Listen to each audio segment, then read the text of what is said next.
छत्तीसगढ़ के दुर्ग railway station में धर्मांतरण और कथित मानव तस्करी के आरोप में गिरफ्तार ननों की रिहाई के बाद माना जा रहा था कि यह मामला अब शांत हो जाएगा, लेकिन बस्तर से केरल तक मामले की गहमा गहमी बनी हुई है। एक तरफ जहां हिंदू ऐक्य वेदी केरल भाजपा से भड़का हुआ है, वहीं दूसरी ओर सीबीसीआई के अध्यक्ष आर्क बिशप एंड्रयूज भी पूरे मसले पर नाराज हैं। इस बीच छत्तीसगढ़ के बस्तर में भी इस मामले को लेकर ईसाई समुदाय आरोपियों की गिरफ्तारी की मांग कर रहा है।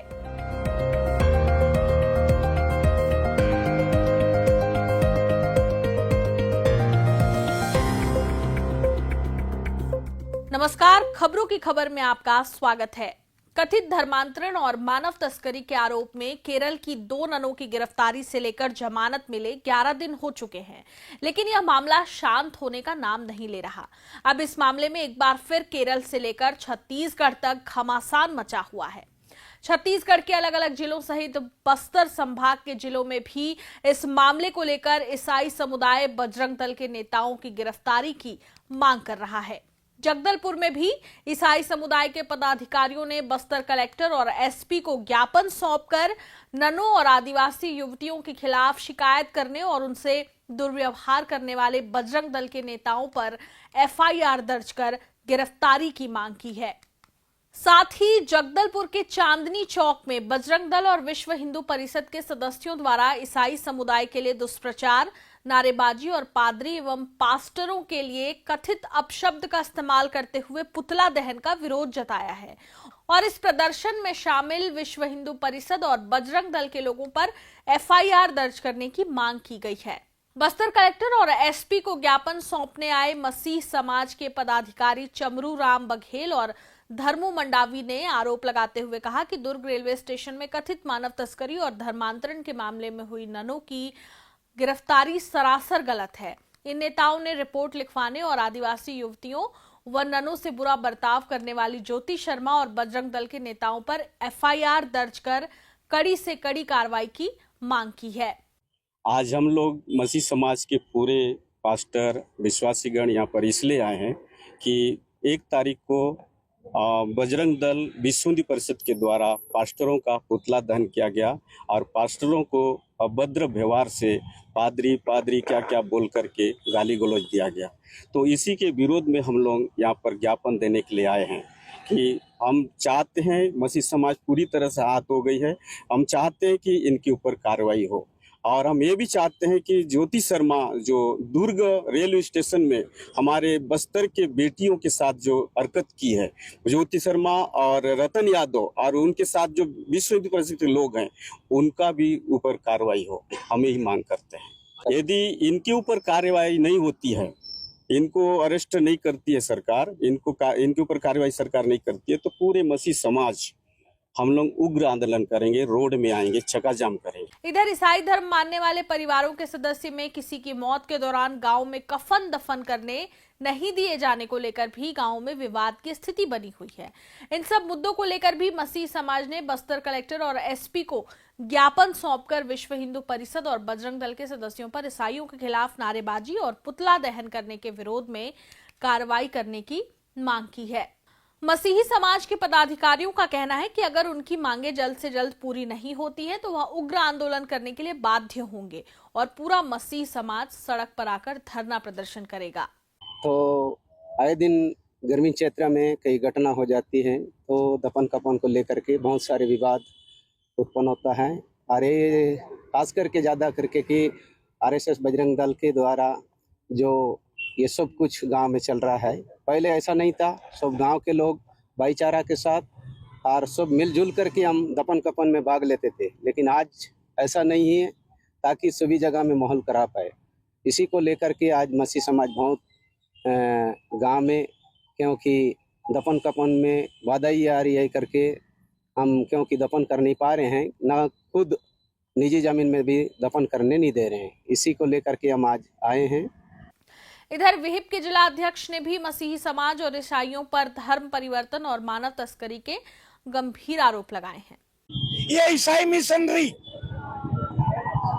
जो धर्म परिवर्तन कराते हैं, आदिवासी लोगों का, बस्तर क्षेत्र में पूरे आदिवासी सब भोले भाले हैं, उनको प्रलोभन देना, उनको बल प्रयोग करना, मानव तस्करी करना, धीमे जहर की भांति पूरे लोग लगे हैं। आदरी, पादरी, नन, फादर, पास्टर सब लगे हुए हैं। कुछ प्रयास हो रहा है, अत्याचार हो रहा है हमारे खिलाफ। सनातन धर्म के पीछे लगे हैं कि धर्म परिवर्तन कैसे कराएं।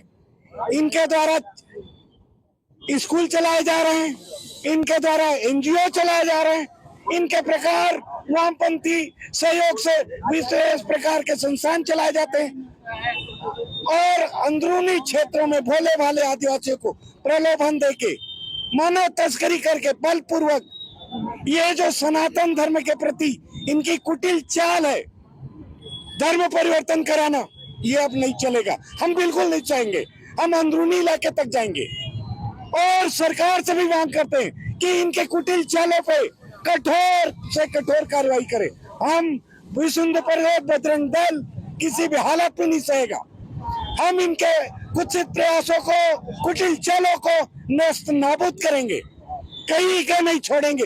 ये सोच लें, इनको मुंह छुपाने की जगह नहीं मिलेगी। हम हमारे क्षेत्र के भोले भाले आदिवासियों को जगाएंगे और ये काम हम निरंतर करेंगे। किसी भी हाल में धर्म परिवर्तन हम नहीं होने देंगे और जो भी धर्म परिवर्तन करने वाले लोग हैं, जो इस कार्य में लिप्त हैं, वो सोच लें, समझ लें कि उनका आगे क्या होगा। इधर केरल में हिंदू ऐक्य वेदी के नेताओं ने छत्तीसगढ़ नन गिरफ्तारी मामले में भाजपा की भूमिका को लेकर नाराजगी जताई है।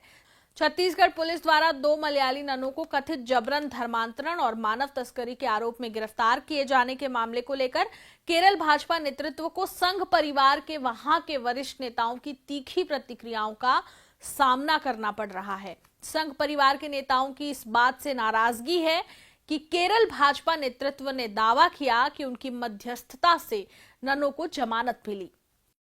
हिंदू ऐक्य वेदी के नेता आरवी बाबू ने कहा कि यूडीएफ और एलडीएफ जो वोट बैंक की तलाश में थे, उन्होंने भाजपा पर दबाव डाला, जिसके कारण पार्टी के पास कोई अन्य विकल्प नहीं बचा। आरवी बाबू ने अपने फेसबुक पोस्ट में कहा कि धार्मिक रूपांतरण को रोकने के लिए हजारों ज्योति शर्माओं को सामने आना चाहिए, तभी सनातन धर्म की रक्षा होगी। बाबू ने कहा कि यदि धर्मांतरण रोकना आतंकवाद है तो इसे जारी रखा जाएगा। इधर बाबू ने कहा कि यदि छत्तीसगढ़ सरकार ने कानूनी प्रक्रिया में हस्तक्षेप किया तो यह गलत संदेश देगा। इस बीच तेलंगाना में भाजपा की अल्पसंख्यक मोर्चा की उपाध्यक्ष भी ननों के पक्ष में खड़ी हो गई हैं। छत्तीसगढ़ ऐसा स्टेट हो गया है जहाँ पे कि आए दिन कुछ न कुछ वहाँ पे प्रॉब्लम होते ही रहता है, खासकर क्रिश्चियन समुदाय के लिए, जहाँ पे अभी हमारे जो माननीय प्रधानमंत्री हैं, उनका कहना है सबका साथ, सबका विकास, सबका विश्वास एंड सबका प्रेयर। लेकिन इस स्टेट में इतना ज्यादा प्रॉब्लम होता है, मुझे समझ में नहीं आता है कि मतलब किस तरह का वहां पे लॉ एंड ऑर्डर चल रहा है। अभी जो हमारे 2 नन सिस्टर्स जो अरेस्ट हुए थे, उनके ऊपर जो इल्जाम लगाया गया था कि उन्होंने 3 लड़कियों को धर्म परिवर्तन कराया और उनको ह्यूमन ट्रैफिकिंग कर रहे हैं, तो उसमें मतलब ये तीनों जो लड़कियां हैं, उन्होंने खुद बयान दिया है पूरे नेशनल चैनल्स पे सब जगह कि वो लोग ऑलरेडी क्रिश्चियन हैं, नन क्रिश्चियन है, 3 लड़कियां क्रिश्चियन है। तो फिर धर्म परिवर्तन किसका हो रहा है, मुझे ये बात समझ में नहीं आया है। और ह्यूमन ट्रैफिकिंग उनके पेरेंट्स ने लिख के दिया है और बयान भी दिया है चैनल पे भी, नेशनल चैनल्स पे, कि उन लोगों को जॉब के लिए लेके जाया जा रहा था। उनको छत्तीसगढ़ में रोजी रोटी कमाने की कहीं भी कुछ भी व्यवस्था है ही नहीं, तो वो लोग क्या करेंगे बेचारी, घर कैसे चलेगा उनका। ये जो ज्योति शर्मा जो हैं, जो अपने आप को पता नहीं क्या सोच रही हैं, ऐसे आके मतलब उन लोगों को मार के, डरा के, धमका के पूरा मारना। वो कोई पुलिस के ऑफिसर है या क्या है कि उन्होंने इतनी बुरी तरह मारा इन 3 लड़कियों को, क्या सोच के मतलब इतना गुंडागर्दी वो दिखा रही थी। वो तो हमारे पार्टी का पूरा नाम बर्बाद कर रही है, पता नहीं कौन है, कहाँ से आई है नहीं मालूम मुझे।